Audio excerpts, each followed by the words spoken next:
दोस्तों आज हम लोग जिस कंपनी की एनालिसिस करने वाले हैं उसका नाम है एफडीसी लिमिटेड। कंपनी दोस्तों बहुत ही बेहतरीन कंपनी है और अभी ये अपने लाइफ टाइम हाई पर ट्रेड कर रही है। तो जैसा कि आप देख पा रहे हैं दोस्तों, इस कंपनी में लगातार हायर हाइज बनता चला जा रहा है और अभी ये कंपनी अपने लाइफ टाइम हाई पर ट्रेड कर रही है।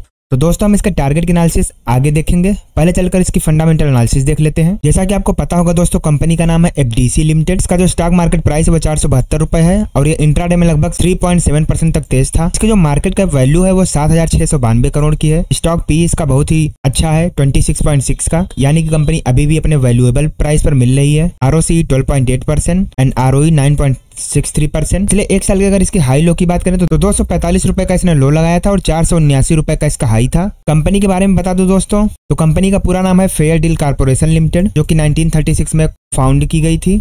ये एक फार्मास्यूटिकल कंपनी है और ओआरएस के फॉर्मेशन में इस कंपनी की महारत है। इसका लाइफ टाइम चार्ट जैसा कि आप देख पा रहे हैं, ये कंपनी लगातार कंसिस्टेंटली धीरे धीरे ही सही एक अप ट्रेंड में ट्रेड करता हुआ अभी अपने लाइफ टाइम हाई पर ट्रेड कर रहा है। इसके प्रोज एंड कॉन्स की बात करें दोस्तों, तो कंपनी ने अपना डेप्ट कम किया है और अभी ये ऑलमोस्ट डेप्ट फ्री हो चुकी है। और इसके कॉन्स की बात करें तो ये कंपनी प्रॉफिट होने के बाद भी अपने इन्वेस्टरों को डिविडेंड नहीं देती और पिछले 5 सालों में इसका जो सेल्स ग्रोथ है वो 10.7% का ही रहा है और पिछले 3 सालों में इसका जो रिटर्न ऑन इक्विटी है इसमें भी कोई खास अच्छी सुधार नहीं देखी गई।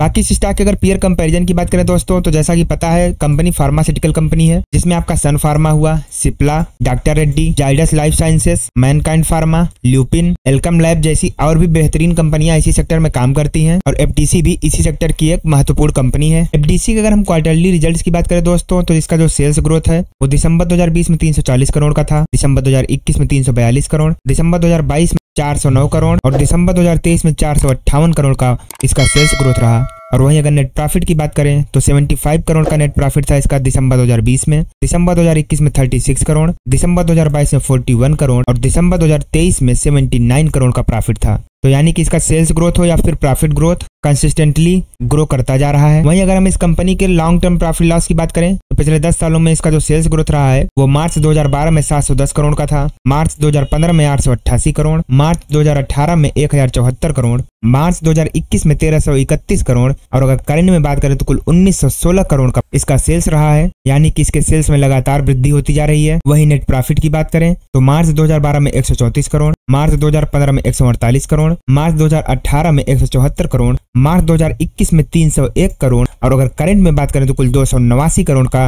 नेट प्रॉफिट है। तो यानी कि नेट प्रॉफिट हो या फिर सेल्स ग्रोथ हो, दोनों में ही इसमें कंसिस्टेंट लगातार बढ़ोतरी देखी जा रही है। इस कंपनी की अगर सीएजीआर की बात करें दोस्तों, तो पिछले 10 सालों में 14% की रेट से, पिछले 5 सालों में 25% की रेट से, पिछले 3 सालों में 19% की रेट से और पिछले 1 साल में तो 75% की रेट से इस कंपनी का कंपाउंड एनुअल ग्रोथ रेट रहा है। यानी कि इस कंपनी ने स्टॉक मार्केट में अपने इन्वेस्टरों को भर भर कर पैसा दिया है। बात करें अगर इसके बोरोइंग्स की तो मार्च 2012 में कुल 4 करोड़ का उधार था, मार्च 2015 में घटकर 2 करोड़ हुआ, मार्च 2019 में सिर्फ और सिर्फ 1 करोड़, मार्च 2022 में थोड़ा सा बढ़ा के 32 करोड़ और अगर करंट में बात करें तो कुल 25 करोड़ का ही इस कंपनी के ऊपर डेप्ट है। यानी कि यह कंपनी ऑलमोस्ट डेप्ट फ्री है, क्योंकि इसका जो टोटल असेट है वो मार्च 2012 में 863 करोड़ का था, मार्च 2015 में 1148 करोड़, मार्च 2019 में 1640 करोड़, मार्च 2022 में 2270 करोड़ और अगर करंट में बात करें सितंबर 2023 में तो कुल 2342 करोड़ का इस कंपनी के पास असेट है, जिसके मुकाबले में ये जो डेप्ट है ये कुछ भी नहीं है। तो चलिए दोस्तों बात करते हैं इसका सबसे महत्वपूर्ण पार्ट शेयर होल्डिंग पैटर्न की।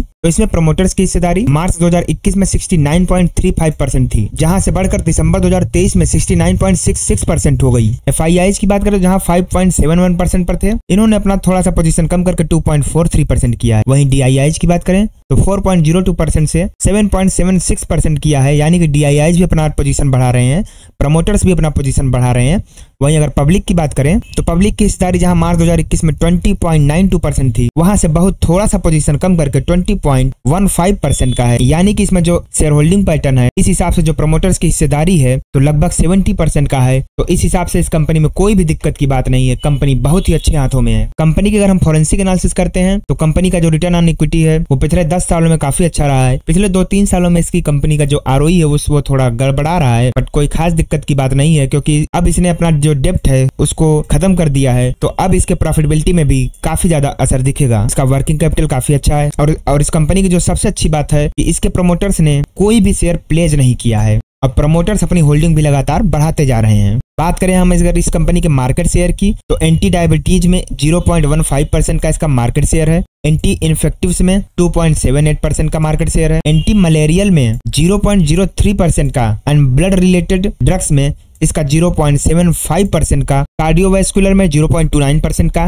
डर्मेटोलॉजी में 0.54% का, गैस्ट्रोइंटेस्टिनाइल में 2.02% का मार्केट शेयर, गायनेकोलॉजी में 0.43% का मार्केट शेयर, न्यूरोलॉजिकल में 0.15% का मार्केट शेयर, ऑप्थेल्मोलॉजी में 3.3% का market share, pen related drugs में 0.11%, फार्मास्यूटिकल सेक्टर 1% का market share, respiratory related disease में 0.30% का, स्टेमेटोलॉजिकल में 6.12% का मार्केट शेयर, यूरोलॉजी में 0.06% का and vitamin and dietary supplements में 0.79% का मार्केट शेयर है इस कंपनी के पास। यानी कि इसका जो मार्केट शेयर है ये काफी बेहतरीन है। वहीं अगर हम इसके रेवेन्यू की बात करें दोस्तों, तो इसका जो प्रोडक्ट है वो फार्मुलेशन में 95.3% का, बल्क ड्रग्स में 4.4% का एंड 0.3% अदर्स में इसके प्रोडक्ट्स की हिस्सेदारी है। थेरोपेटिक एरिया में अगर देखें तो अगर हम डोमेस्टिक में बात करें तो गैस्ट्रोइंटेस्टाइनल से रिलेटेड डिजीज की मेडिसिन बनाने में इसका 29% का हिस्सा है, एंटी इन्फेक्टिव्स में 34%, विटामिन मिनरल एंड न्यूट्रिएंट्स में 9%, डर्मेटोलॉजी 7%, ऑप्थोमेलॉजी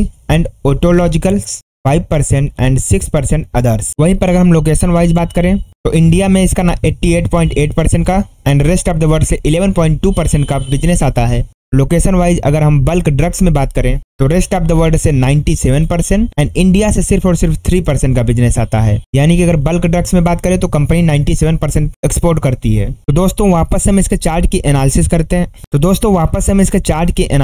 हैं। तो जैसा कि आप देख पा रहे हैं ये कंपनी लगातार हायर हाइज बनाते हुए एक अच्छे कंसोलिडेशन के बाद अच्छी ब्रेकआउट्स देता है और अभी अपने लाइफ टाइम हाई पर ट्रेड कर रहा है। तो जैसा कि फंडामेंटल एनालिसिस में हमने देखा, इस कंपनी के पास जो मार्केट शेयर है वो हेल्थ केयर से रिलेटेड लगभग हर एक सेक्टर में काफी अच्छी पकड़ है इसकी, और जिस हिसाब से इसका जो चार्ट है उसमें भी अपने लाइफ टाइम हाई पर ट्रेड कर रहा है। तो ये कंपनी दोस्तों लॉन्ग टर्म इन्वेस्टमेंट के लिए बहुत ही अच्छी पिक हो सकती है।